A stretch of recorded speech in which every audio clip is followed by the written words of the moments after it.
A very good morning, good afternoon and good evening guys. Welcome to ZS English Spoken Academy. आज मैं आपको future continuous tense पढ़ाऊंगा। जैसे पिछले videos में मैंने आपको और टेंसेस पढ़ाए थे, फ्यूचर इंडेफिनिट पढ़ाया आपको, आज फ्यूचर कंटिन्यूअस पढ़ेंगे। टेंस क्या होता है, सारी वीडियोस में बताता हुआ आ रहा हूं मैं आपको कंटिन्यू कि टेंस और सेंटेंस बिल्कुल अलग होते हैं। अब सेंटेंस क्या होते हैं, शब्दों के समूह होते हैं जो किसी चीज के बारे में पूरी जानकारी देते हैं, सेंटेंस कहलाते हैं। टेंस क्या होते हैं, टेंस एक वर्ब का रूप होता है जो किसी सेंटेंस में उसके एक्शन को बताता है, टाइम को बताता है, उसकी स्टेट को बताता है, टेंस कहलाता है। इसी टेंस का फ्यूचर भाग पढ़ेंगे और फ्यूचर का भी कंटिन्यूअस पढ़ेंगे। जैसे पिछली वीडियोस में मैंने आपको डेफिनेशन के साथ, एग्जांपल के साथ डिटेल में समझाया है, उसके भी चारों भागों को समझाया है, affirmative, negative, interrogative, first and second को समझाया है। सेम वैसे ही मैं आपको इसको भी समझाऊंगा। आप वीडियो के अंत तक बने रहिएगा, वीडियो को स्किप न कीजिएगा। आइए बिना टाइम वेस्ट किए हुए सबसे पहले हम हेडिंग डालेंगे। हमारा फ्यूचर कंटिन्यूअस टेंस, राइट। इसकी पहचान लिखेंगे।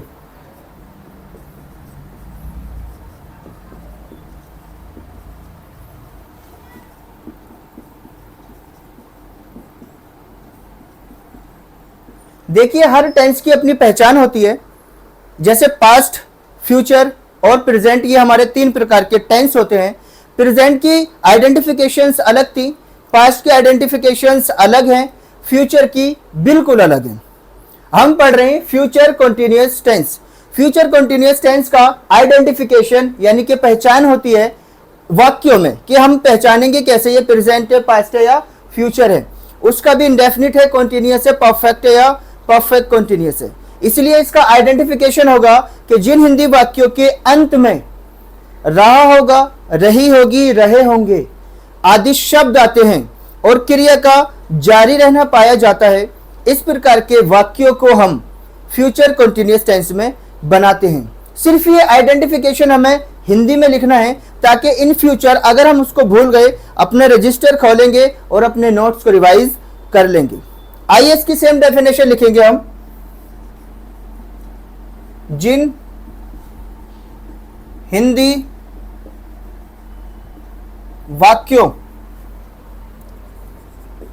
के अंत में रहा होगा,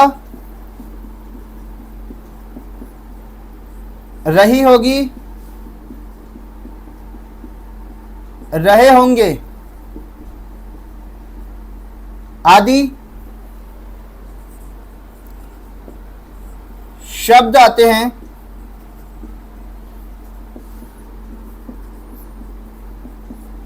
इस प्रकार के वाक्यों को हम फ्यूचर कंटिन्यूअस टेंस में बनाते हैं। एक एग्जाम्पल देखेंगे। मैंने कहा वह खाना खा रहा होगा। देखिए गाइस, पहचान बता रहे हैं जिन हिंदी वाक्यों के अंत में, ये यहां से यहां तक पूरा क्या है, एक वाक्य है। जिन हिंदी वाक्यों के अंत में रहा होगा यानी कि रहा होगा, रही होगी, रहे होंगे आदि शब्द आते हैं और क्रिया का जारी रहना पाया जाता है, यानी कि कोई काम लगातार हो रहा है, जारी रहना पाया जाता है। इस प्रकार के वाक्यों को हम फ्यूचर कंटिन्यूअस टेंस में बनाते हैं। देखिए गाइस, अगर हम इसको इंग्लिश में ट्रांसलेट करें, तब ही विल बी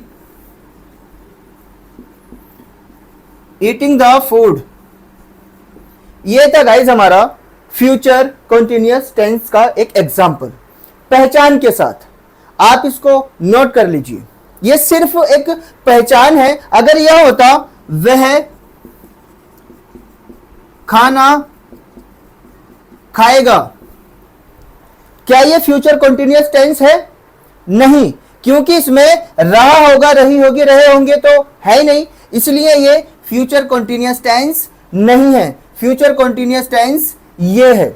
इसलिए किसी भी टेंस की इस पहचान को पढ़ना बहुत जरूरी है। इसको बनाने का रूल अलग होता है। ये इंग्लिश में होगा he will eat the food. देखिए गाइस, इसका रूल अलग है, ये अलग तरीके से बना, इसका रूल अलग है, ये अलग तरीके से बना। इसलिए सभी की पहचान पढ़ना बहुत जरूरी होता है। ये हमारी ड्यूटी होती है, सभी की पहचान पढ़ना, सभी के रूल्स को अलग अलग पढ़ना। आप इस पहचान को नोट कर लीजिए।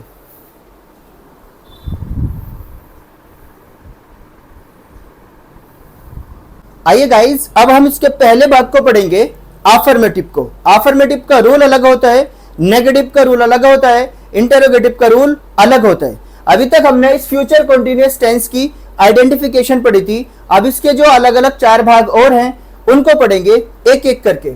सबसे पहले नंबर पर हम पढ़ेंगे अफर्मेटिव। ये हमें क्या देता है? एक रूल देता है। इसका रूल होता है सब्जेक्ट प्लस विल या shall plus be plus main verb में आईएनजी वाली फॉर्म प्लस ऑब्जेक्ट। ये इसका रूल होता है। सब्जेक्ट सिंगुलर हो चाहे प्लूरल हो, सबके साथ आप विल का यूज कर सकते हैं। नहीं तो मोस्टली हमारा आई के और वी के साथ क्या यूज होता है? शैल यूज होता है। ये मॉडर्न एरा में हम विल का यूज कर रहे हैं। सब्जेक्ट प्लस विल या shall plus be plus ING वाली फॉर्म प्लस ऑब्जेक्ट। ये अफर्मेटिव का रूल है गाइज। सिंपल सा एग्जांपल लेंगे हम। वह खाना खा रहा होगा। वह क्या कर रहा है? खाना खाने का काम कर रहा है। और किसी भी काम को करने वाले को हम क्या बोलते हैं? सब्जेक्ट। रूल के अकॉर्डिंग सबसे पहले वह के लिए इंग्लिश में क्या आएगा? ही। फिर रूल कह रहा है अगर सब्जेक्ट सिंगुलर है तो आगे आने वाली वो भी सिंगुलर होगी। अब हमारा सब्जेक्ट ही है, सिंगुलर है, सिंगुलर सब्जेक्ट के साथ विल आता है। अब तो सिंगुलर और प्लूरल दोनों के साथ हम विल का यूज कर रहे हैं। शैल भी हमारा प्लूरल सब्जेक्ट के लिए बना है, लेकिन शैल का यूज जैसे मैंने पिछली वीडियोस में बताया था मॉडल ऑक्सिलरी के रूप में किया जाता है। अब हम क्या लगाएंगे? सब्जेक्ट ही आ गया हमारा, हेल्पिंग वर्ब क्या आएगा? विल प्लस रूल कह रहा है कि बी भी आएगा plus be, he will be. आगे रूल कह रहा है कि मेन वर्ब में आईएनजी वाली फॉर्म प्लस खाना खाने को क्या बोलते हैं? ईट। ईट मेन वर्ब की फर्स्ट फॉर्म है, इसकी आईएनजी वाली फॉर्म क्या हो जाएगी? Eating. He will be eating. आगे कह रहा है rule object the food. He will be eating the food, वह खाना खा रहा होगा। इस रूल के अकॉर्डिंग गाइस देखिए, ही यहां पर सब्जेक्ट, विल यहां पर हेल्पिंग वर्ब बी के साथ, मेन वर्ब में हमारा ईटिंग आ गया, द फूड हमारा ऑब्जेक्ट आ गया। अगर हमने ये रूल नहीं पढ़ा होता क्या हम इन सेंटेंसेस को बना पाते? नहीं। इसलिए रूल्स को पढ़ना बहुत जरूरी है। एक एग्जांपल और ले लीजिए। मैंने कहा हम खाना खा रहे होंगे। हम के लिए इंग्लिश में क्या आता है? वी। अब चाहे हमारा यहां पर विल लगा दीजिए या शैल लगा दीजिए, हम लगाते हैं शैल एक एग्जांपल के रूप में। We shall we eating the food, हम खाना खा रहे होंगे। ये थे गाइस हमारे एग्जांपल्स। अगर एक एग्जांपल और हम ले, मैंने कहा मैं पढ़ रहा होऊंगा, यानी कि कोई क्रिया मैं लगातार कर रहा होऊंगा। इस प्रकार के वाक्य को ही हम फ्यूचर कंटीन्यूअस टेंस में बनाते हैं। ठीक है गाइस, मैं पढ़ रहा होऊंगा, मैं के लिए क्या आता है? आई। आई के साथ शैल का भी यूज हम कर सकते हैं, वरना विल का भी यूज हम करेंगे। आई शैल बी रीडिंग, मैं पढ़ रहा होऊंगा, आई शैल बी रीडिंग। अगर होता मैं किताब पढ़ रहा होऊंगा, I shall be reading the book. ये खाना खाने का मैं एक ही एग्जांपल क्यों लेकर चल रहा हूं? सारे पार्ट्स में, सारी वीडियोस में मैं एक ही एग्जांपल इसलिए लेकर चल रहा हूं ताकि एक ही एग्जांपल से आपको चीजें समझ में आ जाएं कि इसमें कौन सा रूल्स आएगा, कौन सी मेन वर्ब आएगी। राइट इसलिए मैं सिर्फ एक एग्जांपल लेकर चल रहा हूं, वरना आप कंटिन्यू सेंटेंस में, क्रिया रहने वाले सेंटेंसेस में आप किसी भी तरीके का सेंटेंस इसी रूल से बनाएंगे।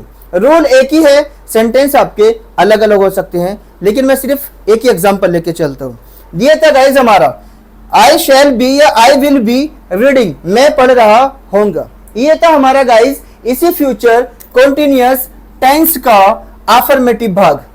इसी का दूसरा भाग होता है नेगेटिव। नेगेटिव में क्या होता है, सिर्फ हेल्पिंग वर्ब के बाद नॉट आ जाता है, लेकिन यहां पर दो शब्दों की हेल्पिंग वर्ब है, और मैंने बताया था जब जब दो शब्दों की हेल्पिंग वर्ब होती है उसके बीच में हम नोट लगा देते हैं। अब इसी का नेगेटिव बनाना होगा, वह खाना नहीं खा रहा होगा, तब हेल्पिंग वर्ब के बाद क्या लग जाएगा, note. He will not be eating the food. ये था गाइस हमारा नेगेटिव का रूल, लेकिन हम रूल नेगेटिव का लिखेंगे, उसके बाद इन एग्जांपल्स को करेंगे। आप इसको नोट कर लीजिए।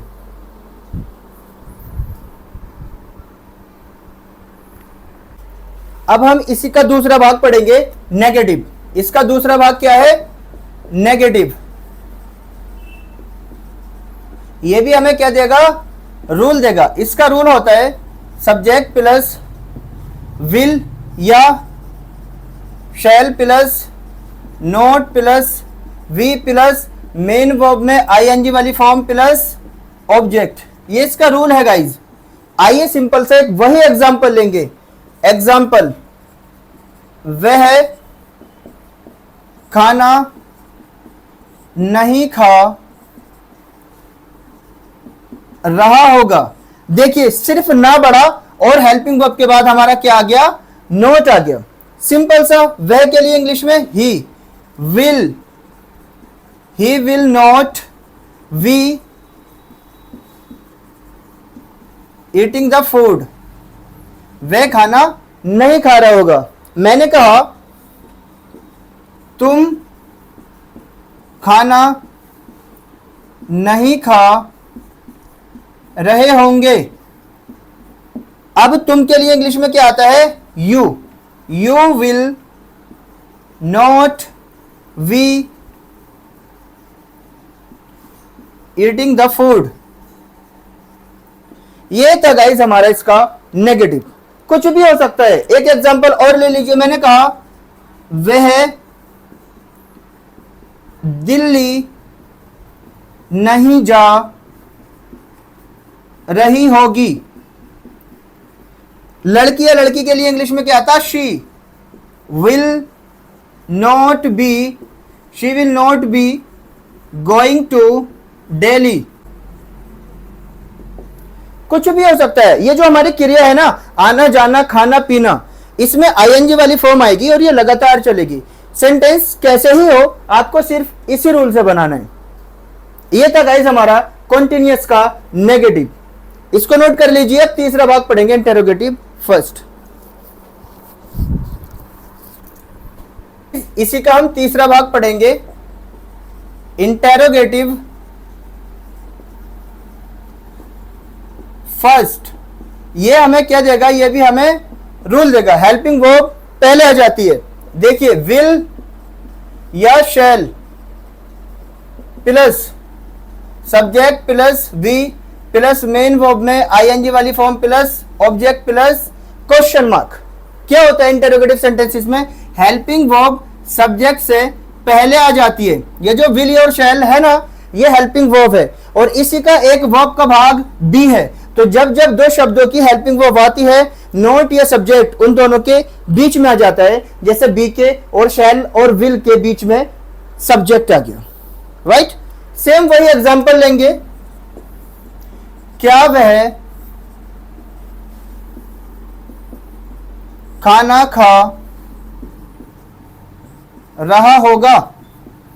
मैं आपको बता दूं, ये जो इंटरोगेटिव फर्स्ट है ना, इसमें हिंदी में वाक्य की शुरुआत क्या से होती है, और इसमें हाँ या ना में जवाब दे दिया जाता है। इसलिए इसमें हमेशा प्रायोरिटी किसको देते हैं, यस को या नो को। लेकिन इंटरोगेटिव सेकंड में यस या नो में जवाब नहीं दिया जाता। उसमें क्या बताया जाता है, रीजन बताया जाता है। इसलिए इसको इंटरोगेटिव फर्स्ट की श्रेणी में रखा गया है। और हिंदी में वाक्य की शुरुआत कैसे होती है, इंग्लिश में हेल्पिंग वर्ब से होती है। अब सब्जेक्ट हमारा सिंगुलर है, तब हेल्पिंग वर्ब क्या आ जाएगी, विल। क्या वह खाना खा रहा होगा, विल ही बी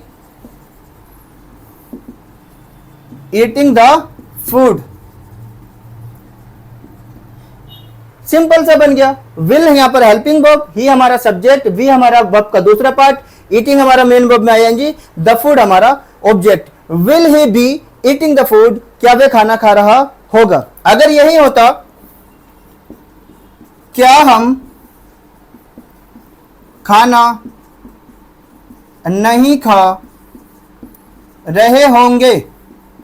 अब देखिए हमें नहीं आ गया, तब क्या होता है, मैंने बताया था सब्जेक्ट के बाद हमेशा क्या लग जाता है, नोट लग जाता है। Shall we not be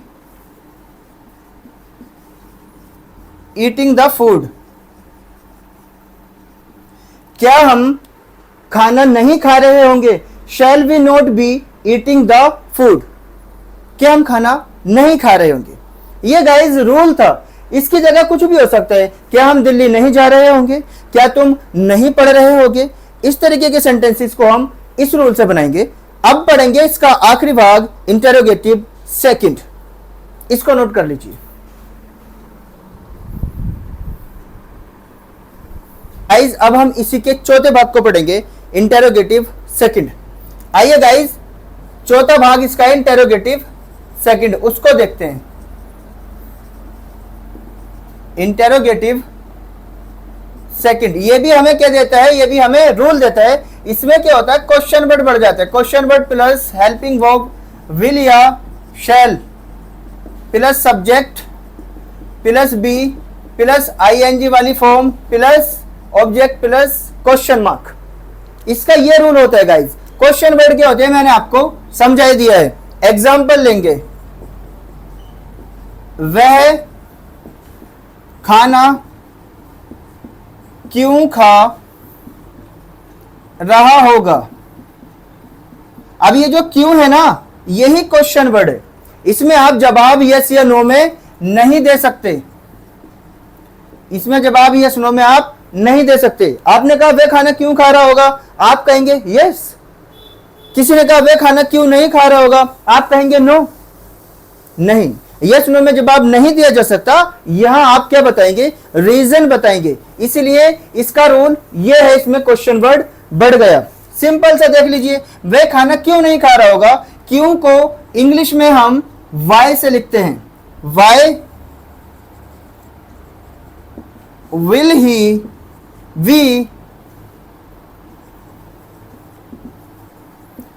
eating the food.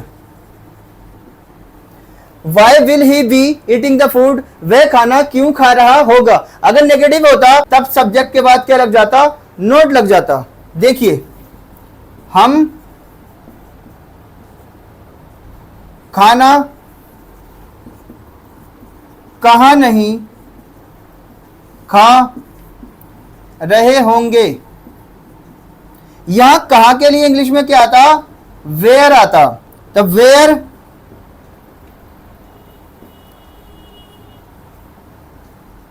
Will we not B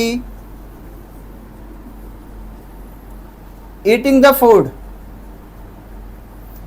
हम खाना कहां नहीं खा रहे होंगे। Where will we not be eating the food. ये था गाइस इसका इंटरोगेटिव सेकंड। अगर यहां तक आपको कुछ भी समझ में नहीं आया या आपको कुछ समझ में आया, अगर समझ में नहीं आया तो आप मुझे कमेंट करके बताना, और समझ में आया तब वीडियो को लाइक करना, शेयर करना, ताकि हिंदी से जैसे मैं अपने हिंदुस्तानियों को इंग्लिश सिखाने की कोशिश कर रहा हूं, ये उनके भी समझ में आ जाए। ये था गाइस हमारा इंटरोगेटिव सेकंड, इसको नोट कर लीजिए। आज गाइस हमने फ्यूचर कंटीन्यूअस टेंस को मुकम्मल कर लिया, कंप्लीट कर लिया। अब देखिए एक बार टेंस का स्ट्रक्चर आपको समझाता हूं। ये जो हमारा टेंस है ना, ये वाला टेंस, ये टेंस कितने प्रकार का होता है, 3। इसका हिंदी का मीनिंग होता है काल। ये हमें क्या क्या बताता है, किसी सेंटेंस में टाइम बताता है, एक्शन बताता है और उसकी स्टेट को बताता है। अब ये जो टेंस है ये 3 प्रकार का होता है। Number 1 present, number 2 past, number 3 future. Present के भी 4 भाग होते हैं, जिसको हम इंडेफिनिट, कॉन्टिन्यूअस, परफेक्ट और परफेक्ट कॉन्टिन्यूअस के नाम से जानते हैं। परफेक्ट कॉन्टिन्यूअस के नाम से जानते हैं। फिर इन चारों के भी 4 भाग होते हैं, जिसको हम affirmative, negative, interrogative first, interrogative second के नाम से जानते हैं। ये हमें क्या देते हैं? ये हमें रूल देते हैं। अब देखिए गाइस, जो सेम 4 भाग इस प्रेजेंट के हैं ना, indefinite, continuous, perfect, perfect continuous, वही पास्ट के भी हैं, वही फ्यूचर के भी हैं। और जो ये प्रेजेंट, पास्ट, फ्यूचर के ये सेम 4 भाग हैं, इन सब के भी ये सेम 4 भाग ये हैं। अब ये जो हमारा टेंस है ना, ये टेंस तो हमारा काल बताता है, लेकिन इसका जो ये प्रेजेंट है, ये प्रेजेंट हमारा टाइम बताता है। ये जो हमारा indefinite, continuous, perfect, perfect continuous होते हैं, ये हमारा एक्शन बताता है, और इसी में स्टेट की भी बात होती है। ये था गाइस हमारा टेंस। जैसे एक एग्जांपल लेते हैं, मैंने कहा वह किताब पढ़ रहा है। इसको इंग्लिश में ट्रांसलेट करेंगे, he is reading the book. वह किताब पढ़ रहा है। अब देखिए, ये जो वह है ना, ये हमारा सब्जेक्ट है, इज हमारा हेल्पिंग वर्ब है, रीडिंग हमारा मेन वर्ब है, द हमारा आर्टिकल है, बुक हमारा ऑब्जेक्ट है। अब ये जो हमारा इज है ना, इज, ये हमारा क्या बता रहा है? टाइम। किसका? प्रेजेंट का, क्योंकि प्रेजेंट हमेशा हा की बात करता है, पास्ट हमेशा था की बात करता है, फ्यूचर हमेशा गा की बात करता है। अब इस इज ने बता दिया कि ये हमारा प्रेजेंट है, लेकिन इस प्रेजेंट में वह किताब पढ़ रहा है, इंडेफिनिट है, कंटीन्यूअस है, परफेक्ट है, परफेक्ट कंटीन्यूअस है, तब हमारा इसके साथ मेन वर्ब में आईएनजी वाली फॉर्म आई है, तब ये कंटीन्यूअस है, यानी कि एक्शन क्या हो रहा है? किसी चीज को लगातार करने का हो रहा है। तब ये जो हमारा कंटीन्यूअस है ना, ये क्या बता रहा है? एक्शन। और ये जो हमारा प्रेजेंट है ना, ये क्या बता रहा है? टाइम। जैसे इज हमारे इज ने हेल्पिंग वर्ब ने बताया। ये फर्क होता है गाइस, इसमें हमें चीजों को समझना होगा। ये यहां से यहां तक पूरा एक सेंटेंस है, और इसी सेंटेंस में ये टेंस कौन सा है? ये टेंस प्रेजेंट है, और प्रेजेंट का भी कौन सा भाग है? कॉन्टिन्यूअस। और इस कॉन्टिन्यूअस का भी कौन सा भाग है? अफर्मेटिव। इस तरीके से गाइस हमें समझना होता है। जिंदगी में आगे बढ़ने के लिए ना कंसिस्टेंसी बहुत जरूरी है। आपने कहानी सुनी होगी, खरगोश और कछुए की जब रेस दौड़ाई गई थी, तब खरगोश बीच में सो गया था और कछुआ लगातार चलता रहा था, और बताया जाता है कि कछुआ जीत गया था। जानते हो वो क्यों जीत गया था? क्योंकि वो लगातार चल रहा था। किसी काम के लगातार करने को ही हम कंसिस्टेंसी कहते हैं। जब तक आप कंसिस्टेंट नहीं बनेंगे, तब तक आप अपनी मंजिल की ऊंचाइयों तक नहीं पहुंचेंगे। अगर आप जिंदगी में कुछ बनना चाहते हैं ना, you will have to be consistent. Consistency is an only option which will make you able to be successful person in your life। आज के लिए इतने ही गाइस काफी है। नेक्स्ट वीडियो में मिलेंगे इसी फ्यूचर टेंस के तीसरे भाग परफेक्ट के साथ। Thank you for watching this video. Thank you so much.